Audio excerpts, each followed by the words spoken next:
Durante la última mitad del siglo XIX, Argentina se insertó en el mercado internacional como productora y exportadora de productos primarios. Inglaterra, la principal compradora de estos productos, necesitaba materia prima para su industria textil y realizaba los primeros intentos de enfriado de carnes que en poco tiempo darían paso al frigorífico. Esto despertó gran interés por la Patagonia, considerada una fuente proveedora de lana y carne ovina, productos de exportación, generadores de divisas. De esta manera, se hizo necesaria la expansión de la frontera para, como decía un funcionario de la época, reemplazar a los indios por ovejas. Se comenzó a pensar en poblar la región para asegurar la soberanía argentina en esas tierras y abrir una vía de comunicación hacia el Océano Pacífico para obstruir las ambiciones chilenas sobre el Estrecho de Magallanes.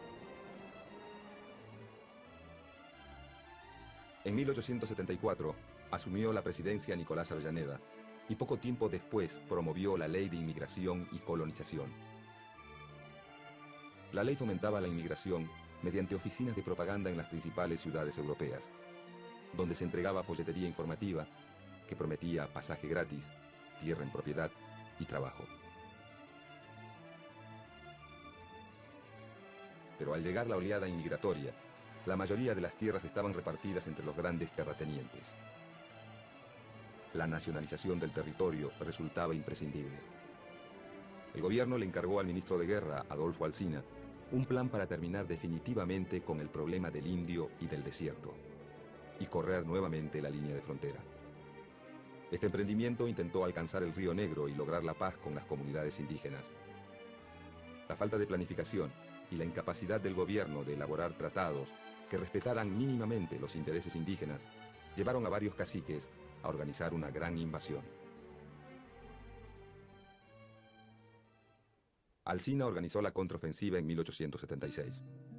Como resultado de la campaña se construyeron pueblos como Carué, Guaminí, Puán, Trenquelauquen, Italó, y una zanja de 374 kilómetros, de unos 3 metros de ancho y 2 de profundidad, entre Carué y Laguna del Monte, conocida como la Zanja de Alsina, que tenía como fin evitar el robo de animales. La política desarrollada por Alsina le había permitido al Estado ganar unos 56.000 kilómetros cuadrados, extender la red telegráfica, la fundación de 5 pueblos y la apertura de caminos. Alsina muere y en su reemplazo es designado Julio Argentino Roca.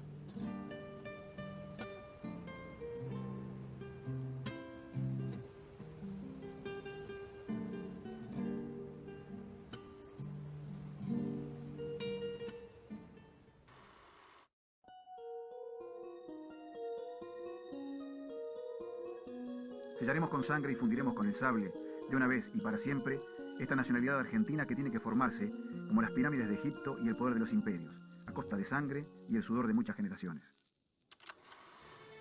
En 1878, el Congreso Nacional sancionó una ley por la que se destinaba 1.600.000 pesos para el traslado de la frontera a los ríos Negro y Neuquén. La suma millonaria se obtendría a través del producido de las tierras públicas nacionales que se conquistaran. Casi 400 personas se quedaron con más de 8 millones de hectáreas de las mejores tierras del mundo. El nuevo ministro de Guerra aplicó un plan de aniquilamiento de las comunidades indígenas a través de una guerra ofensiva y sistemática. El plan se realizó en 2 etapas. Una ofensiva general sobre el territorio comprendido entre el sur de la provincia de Buenos Aires y el Río Negro, y una marcha coordinada de varias divisiones para confluir en las cercanías de la actual ciudad de San Carlos de Bariloche. Julio Argentino Roca modernizó las tropas e incrementó la construcción de líneas telegráficas.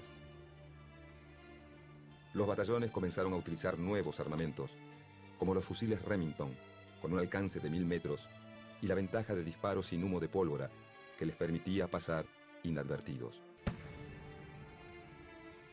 En julio de 1878, el plan estaba en marcha, y el ejército de Roca lograba sus primeros triunfos con la captura de prisioneros y el rescate de cautivos.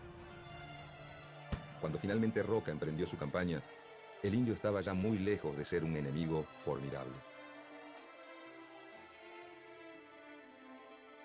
En la superficie de 15.000 leguas que se trata de conquistar, comprendidas entre los límites del Río Negro, los Andes y la actual línea de fronteras, la población indígena que la ocupa puede estimarse en 20.000 almas.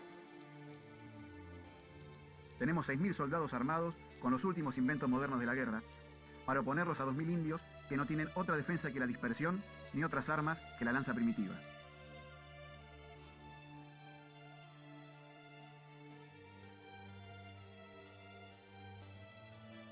Los indios que no caían por los fusiles eran alcanzados por enfermedades traídas por sus enemigos. Cuando la financiación estuvo aprobada y el negocio armado, Roca preparó sus fuerzas para la ofensiva final. La expedición partió entre marzo y abril de 1879. Los 6.000 soldados fueron distribuidos en 4 divisiones que partieron de distintos puntos para rastrillar la pampa. 2 de las columnas estarían bajo las órdenes del propio Roca y del coronel Napoleón Uriburu, que atacarían desde la cordillera para converger en Choel-Choel. Las columnas centrales, al mando de los coroneles Nicolás Levalle y Eduardo Racedo, entrarían por la pampa central para ocupar la zona de Traorú, Lauquén y Poitahue. Todo salió según el plan, con el acompañamiento de la Armada que con el buque El Triunfo, a las órdenes de Martín Guerrico, navegó por el Río Negro.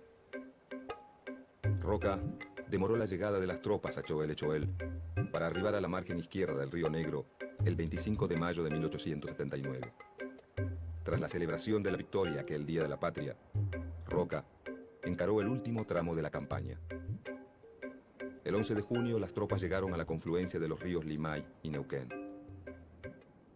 Pocos días después, el conquistador ministro debió regresar a Buenos Aires para garantizar el abastecimiento de sus tropas y para estar presente en el lanzamiento de su candidatura a presidente de la República por el Partido Autonomista Nacional. El saldo de la campaña fue de miles de indios muertos, 14.000 reducidos a la servidumbre y la ocupación de 15.000 leguas cuadradas que se destinarían, teóricamente, a la agricultura y la ganadería. Las enfermedades contraídas por el contacto con los blancos, la pobreza y el hambre aceleraron la mortandad de los indígenas patagónicos sobrevivientes. Los vencidos debieron caminar encadenados 1.400 kilómetros hacia los puertos de Bahía Blanca y Carmen de Patagones. De allí partieron en una larga y penosa travesía hacia el puerto de Buenos Aires, desde donde fueron trasladados a la isla Martín García. En la isla fueron embarcados nuevamente y depositados en el Hotel de Inmigrantes, donde la clase dirigente de la época se dispuso a repartirse el botín. Cuenta el diario El Nacional del 31 de diciembre de 1878. Los miércoles y los viernes se efectuará la entrega de indios y chinas a las familias de esta ciudad por medio de la Sociedad de Beneficencia. La desesperación y el llanto no cesan. Se les quita a las madres sus hijos para en su presencia regalarlos, a pesar de los gritos, los alaridos y las súplicas que hincadas y con los brazos al cielo dirigen las mujeres indias. La jerarquía católica expresó oficialmente su beneplácito por la conquista a través de Monseñor Fagnano. Dios en su infinita misericordia ha proporcionado a estos indios un medio eficacísimo para redimirse de la barbarie y salvar sus almas, el trabajo y sobre todo la religión, que los saca del embrutecimiento en que se encontraban. Algunas tribus con sus capitanejos y caciques que lograron escapar continuaron resistiendo por medio de escaramuzas en las fronteras, pero fueron finalmente reducidos por la fuerza o por el pacto, recibiendo un total de 24 leguas en zonas estériles y aisladas. La conquista del desierto cumplió con 2 objetivos fundamentales para la élite gobernante: afianzar la burguesía y consolidar el poder militar. Además sirvió para que entre 1876 y 1903, un lapso de 27 años, el Estado regalase o vendiese casi 42 millones de hectáreas a 1.800 terratenientes, vinculados estrechamente por lazos económicos y familiares, a los diferentes gobiernos que se sucedieron en aquel período. 67 propietarios pasaron a ser dueños de 6 millones de hectáreas. Entre ellos se destacaron 24 familias patricias, que recibieron parcelas que oscilaban entre las 200.000 hectáreas de los Luro a las 2.500.000 obtenidas por los Martínez de Oz. Para 1920, solamente 50 familias eran propietarias de más de 4 millones de hectáreas en la provincia de Buenos Aires. Estas tierras fiscales, que según marcaba la ley de inmigración, debían ser destinadas al establecimiento de colonos y pequeños propietarios llegados de Europa, fueron distribuidas entre una minoría de familias vinculadas al poder que pagaron por ellas sumas irrisorias.